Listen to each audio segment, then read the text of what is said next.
Hello friends, welcome to the new episode of my channel. আমি অরিত্র। তো আজকে একটা এক্সক্লুসিভ আপডেট নিয়ে চলে এসেছি এবং এই ভিডিওটা ড্রপ করার পর তো এটাকে কপি করে প্রায় 20-25টা ভিডিও হয়ে যাবে। বাট খবরটা আর কি খুবই এক্সাইটিং।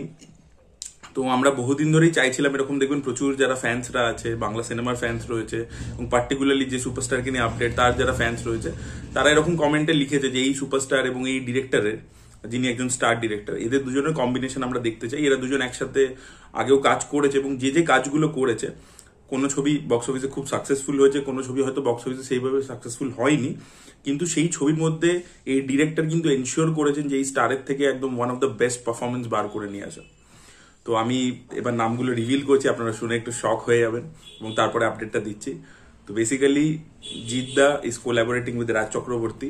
ইয়েস, তাদের কথাবার্তা চলছে একটা প্রজেক্ট নিয়ে। এবার আপনাদেরকে যেটা আমি আগেও বলেছি যে কোনো এক্সক্লুসিভ আপডেট দেওয়ার সময়, যে একটা ফিল্ম আর এই মুহূর্তে বাংলা সিনেমার যা সিনারিও, যা মার্কেটের অবস্থা, যতক্ষণ ফ্লোরে যাচ্ছে না ততক্ষণ নাথিং ইজ কনফার্ম। বাট তাদের কথাবার্তা চলছে, তাদের মিটিংস চলছে। তো বেসিক্যালি যেটা হয়েছে যে শ্যাডো ফিল্মসের যিনি মালিক শ্যামসুন্দর দে, তিনি একটা ছবি প্রডিউস করছিলেন জিতকে নিয়ে। আপনারা প্রত্যেকেই জানেন, সেটা খবরও হয়েছিল। সেটার নাম ছিল লায়ন বলে, সেটা বাংলাদেশের রায়ান রফি ডিরেক্ট করার কথা ছিল। বাট সেই ছবিটা ব্যাক বার্নারে চলে গেছে এই মুহূর্তে। তো তার জায়গায় শ্যামসুন্দর দিয়ে প্রডিউস করবেন এই ছবিটা, মোস্ট প্রবাবলি এরকমই শোনা যাচ্ছে।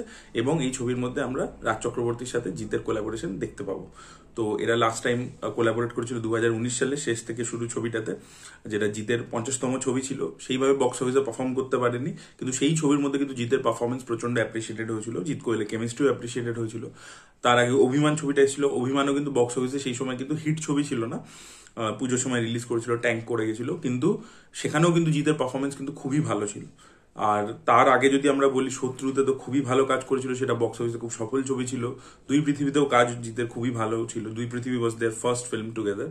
তো এইভাবে আর কি তারা যতবারই কোলাবোরেট করেছে, কিছু এমন ছবি ছেড়ে গেছে যেগুলো রিমার্কেবল হয়েছে আর কি, লোকের মনে কোথাও গিয়ে একটা দাগ কেটেছে। তো দেখা যাক এবারে তারা কি নিয়ে আসে। সাবজেক্ট সম্পর্কে আমার কোনো আইডিয়া নেই যে কি বিষয়ের বস্তু নিয়ে তারা আলোচনা করছে, কোন বিষয়ের উপর ছবি করছে, সেটার কোনো আইডিয়া নেই। দেখা যাক সেটা যখন, যদি এই ছবিটা কনফার্ম হয়ে যায়, পুরোপুরি লক হয়ে যায় এবং আমরা অ্যানাউন্সমেন্ট দেখতে পাই, তখন আমরা জানতে পারবো যে কি বিষয়বস্তু নিয়ে ছবিটা হতে চলেছে। দেখা যাক সেটা।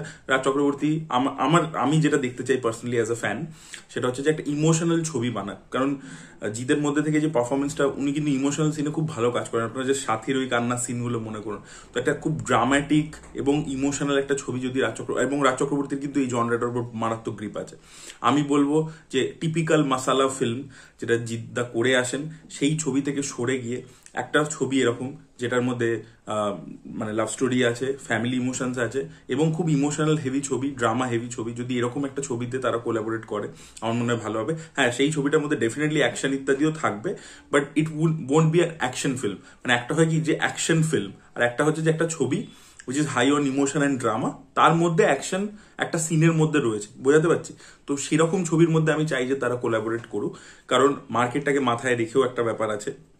এই মুহূর্তে আমাদের বাংলা সিনেমার যে অবস্থা, কোথাও গিয়ে আপনাকে মাল্টিপ্লেক্স অডিয়েন্সকে কেটার করতে হবে এবং একটা বাংলা সিনেমার এজেড অডিয়েন্স হয়ে গেছে, এবং সেই এজেড অডিয়েন্সটাকে কেটার করতে গেলে কোথাও গিয়ে একটা ইমোশনাল গল্প বলতে, এবং যেটা রাজ চক্রবর্তী সন্তানে করেও দেখিয়েছেন, প্রচুর মানুষের কিন্তু সন্তান ভালো লেগেছে। এবং হইচইতে আসার পরে আপনারা যদি চারিদিকে ফেসবুকে তাকিয়ে দেখেন, ক্লিপস মারাত্মক ভাইরাল হচ্ছে। এবং রাজ চক্রবর্তীর আরও একটি ছবি হাবজি গাবজি, সেই ছবিটা সেই সময় বক্স অফিসে অতটা পারফর্ম করতে পারিনি, মোটামুটি চলেছিল। তো সেই ছবিটাও কিন্তু জবে থেকে হইচইতে এসেছে। তারপরে জাস্ট দেখুন ক্লিপসগুলো কি লেভেলে ভাইরাল হচ্ছে, বিকজ ওই সাবজেক্টটা প্রচন্ড বেশিভাবে রেলিভেন্ট ছিল এবং প্রচন্ড মানুষের সাথে রিজোনেট করেছিল ছবিটা, প্রচুর মানে বাবা মার সাথে রিজোনেট করেছে। তাই জন্য দেখবেন ফেসবুকে মানে ক্লিপে প্রায় আমি দেখলাম 25 মিলিয়ন 23 মিলিয়ন করে ভিউ, এবং প্রত্যেকের নিচে আমি কমেন্টও পড়ছিলাম, প্রত্যেকে রিজোনেট করেছে। তো আমি চাই যে এরকম একটা রেলিভেন্ট বিষয়বস্তু নিয়ে, যেটা আজকের দিনে রেলিভেন্ট, সেরকম একটা সাবজেক্ট হোক, সেটাকে খুব ইমোশনালি ভাবে বলুক। এবং দেখুন, খালি ওই মানে যেটা আমরা দেখে থাকি যে মাসালা ফিল্ম, এবং আমার মনে হয় না সেরকম কিছু তারা বানাবে, তারা কিছু সেন্সিবলি বানাবে। এবং এদের দুজনের কম্বিনেশন খুবই ভালো, এবং জিদ্দা অ্যাক্টর খুব ভালো। এবং পরপর আমি খুব খুশি হয়েছি অ্যাকচুয়ালি যে এই কোলাবোরেশনটা হচ্ছে। এখন আমরা জানি না যে কবে হবে, কি হবে, সেটা আমরা জানি না যে কবে আসবে এই ছবিটা, বা শোনা যাচ্ছে তাদের পরবর্তী ছবিটা হবে, এবং এটা হলে খুব ভালো হয়। বিকজ একটা হয় না, তাদের টিউনিংও আছে, তারা অনেক আগে থেকে কাজ করছে, তো একটা ডিরেক্টর অ্যাক্টরের একটা টিউনিংও হয়। তো সেই জিনিসটা মানে আশা করছি ভালো হবে। লেটস সি কি হয়।